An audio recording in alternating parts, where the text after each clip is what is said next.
Name, Davis. Name, Andrea? You. Name. I don't. Ironically, I remember this day very vividly. Not necessarily the important parts. I wasn't listening. I couldn't think. The man taking names, he had the jest of a soldier. Even the glazes of water in his eyes were deceivingly plucky. But I was too distracted by the sky to hear his words. From the royal blue cascading above our great empire to a bittersweet vermilion, I was lost amongst the ashes, still sifting, laughing at how I lost myself in the disassociation of it all. I'd go up there if I could, away from all this. It's still blue behind the orange anguish. I know that. Unfortunately for me, long-awaited chemical warfare was higher up on the priority list than my mild astrophilia. That's probably what it's called anyway. I won't pretend like I know. What would you call someone that loses all sense of being when they look up into that vast void of unruined creation? It's all we have left to long for after the war. But they're coming soon. The saviors. It's what they're telling us anyway. I heard stories before I came here, to the place with the soldiers, from the last group I was traveling with. A new start for all of the survivors of this chaos, a new world. If you can prove your contributions. Bullshit. I'll believe in a new beginning when the painted trauma trapped in the clouds clears and I see that blue again. If the world isn't ready, neither are we. So much destroyed. So many people gone. No, I haven't seen a strip of blue in over 5 years, but I guess I can't count being in the shelter. I was separated from that group.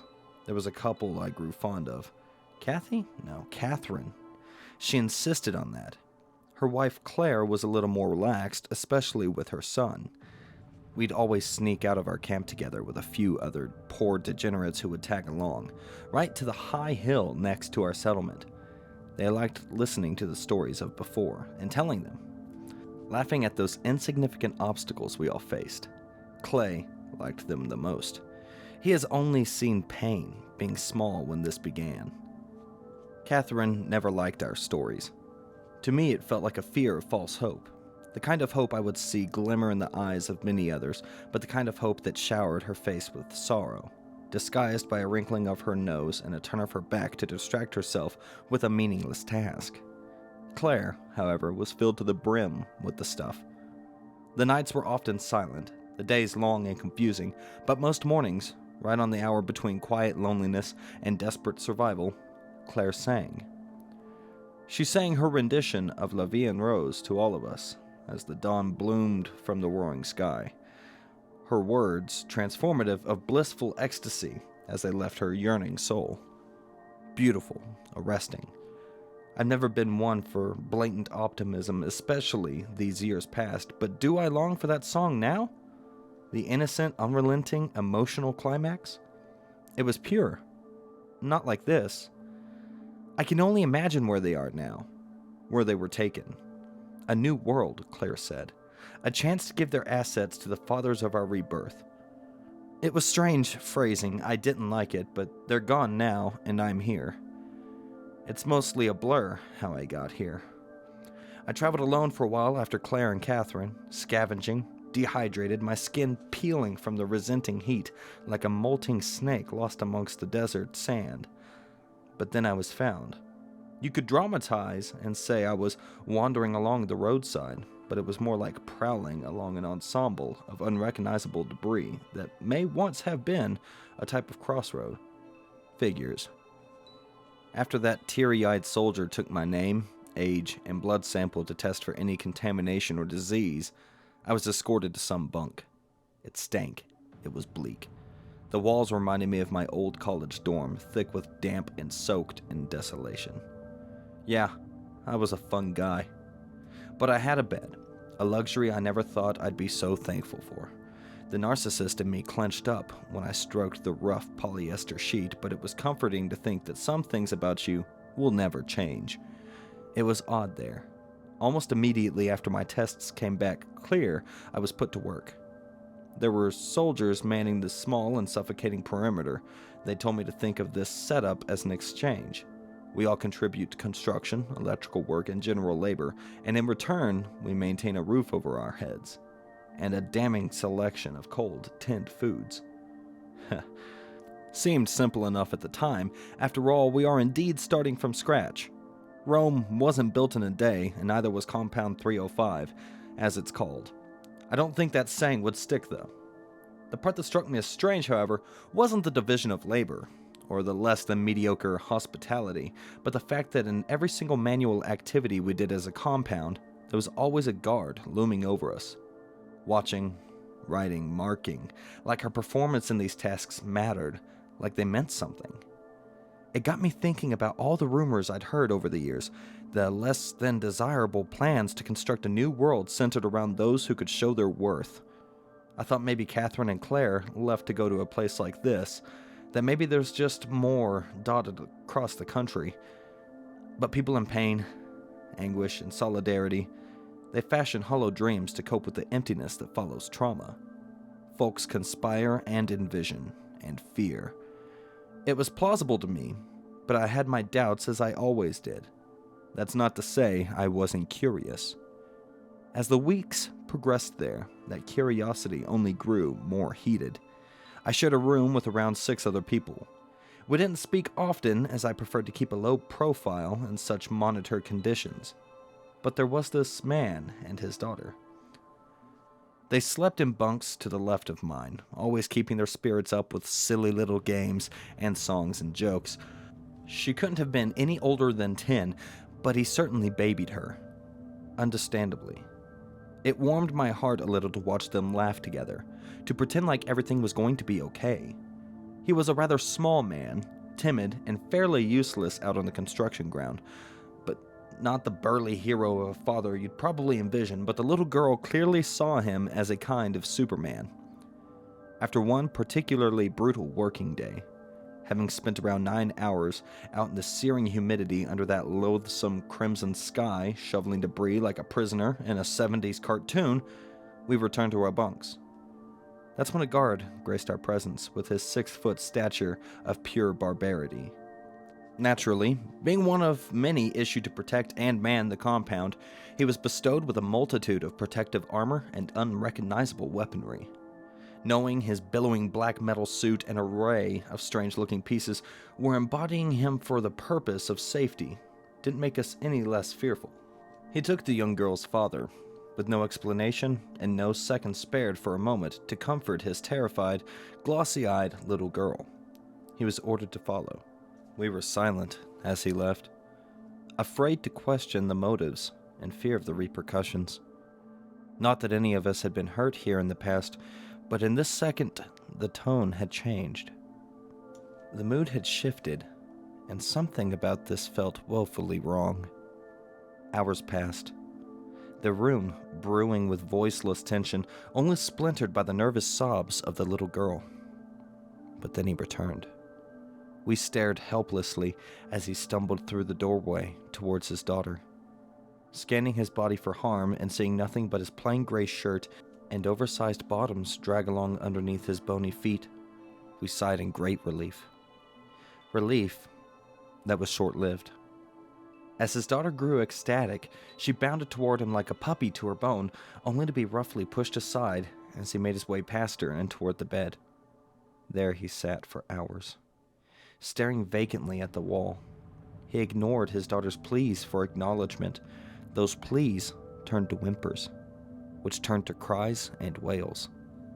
She didn't understand, and neither did we. For days, he stared as his daughter wept in fear and isolation from the one person she had left in this demolished world. I wanted to cry with her. What the fuck had they done to him? What had he seen to make him so empty, so cold? He wasn't the last. This was the beginning of something truly unusual, and it felt sinister. Many left. Most returned, but when they did, they just weren't right. There was a pattern to the ones who didn't. Academic, tough, brawny, tactful, well-spoken, anyone who seemed to excel high standards of the human expectations never returned. God, did it all start to piece together. We've got to go. I was awakened abruptly by the somewhat timid instruction. I felt groggy, disoriented. Seconds ago, I was peacefully dreaming about my indigo sky, its reflection being lapped up by waves of a fierce sea. But as dreaming does, it ended as swiftly as it began. And now I was being carted off to God knows where. So I went. This was a part of the compound I'd certainly never seen. It was so clean, so beautiful. The walls were awash with creamed coat, and intricately carved pillars rose triumphantly from the pristine tilted floors. Oh, but the ceiling. It shimmered a true sapphire right above my head, as if it absorbed the color from the entire room, dominating with its astounding vibrancy. It's all I could focus on until I noticed a plaque in the center. It read, "To our people, we praise the Fathers for raising us above the ashes. They take to give. It keeps us alive. It keeps us sane. It keeps us. You will not forget." It felt like a riddle, to me at least. Unnerved is the word I'd used to describe how reading it made me feel, but that feeling was only heightened when I took my eyes away from the infinite blue to notice the people surrounding me. All smiling, just at nothing.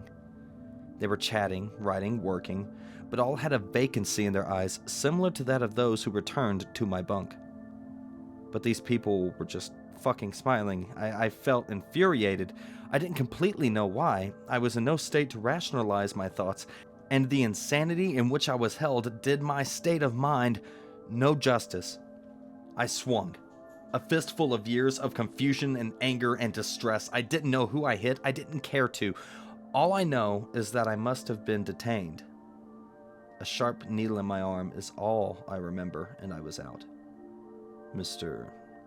Pardon my unfamiliarity, but the kerfuffle you caused out there distracted my men from passing on your name. Might you tell me?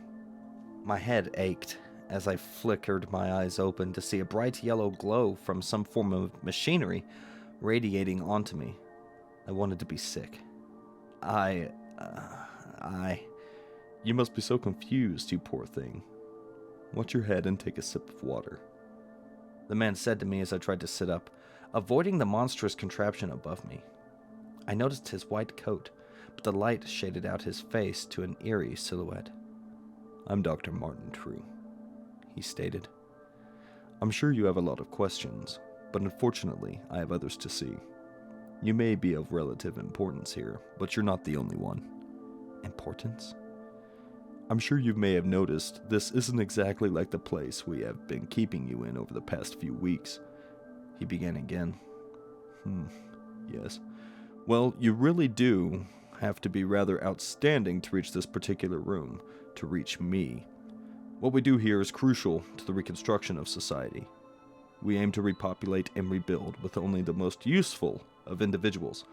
This will ensure the future success of our species and ultimately an avoidance of the unsavory actions that led to, well, this, he growled. The time of the Fathers has risen in light of the nuclear attack. It was always going to come, but this time we will do things right. I was making a futile attempt to grasp onto the strings of his fast-paced talking. What was he saying? I was outstanding? What felt like hours earlier, I had punched a stranger in the face for no earthly reason other than my own frustrations. You, sir, really impressed us over the last few years. You have survived what many could not, mainly alone at that. When you did find company, you were what could only be described as a shepherd amongst sheep, a true fighter in such dark, fleeting days. Watching you from afar live in such devastating surroundings, powering through, well, we just had to have you. That spirit is not one to be wasted in such cataclysmic conditions. I watched him, my words caught in my throat, choking me as they tried to desperately escape my incoherent fears. He approached a metal table. Aligned perfectly on top was an array of pristine surgical equipment, a syringe, and a pill.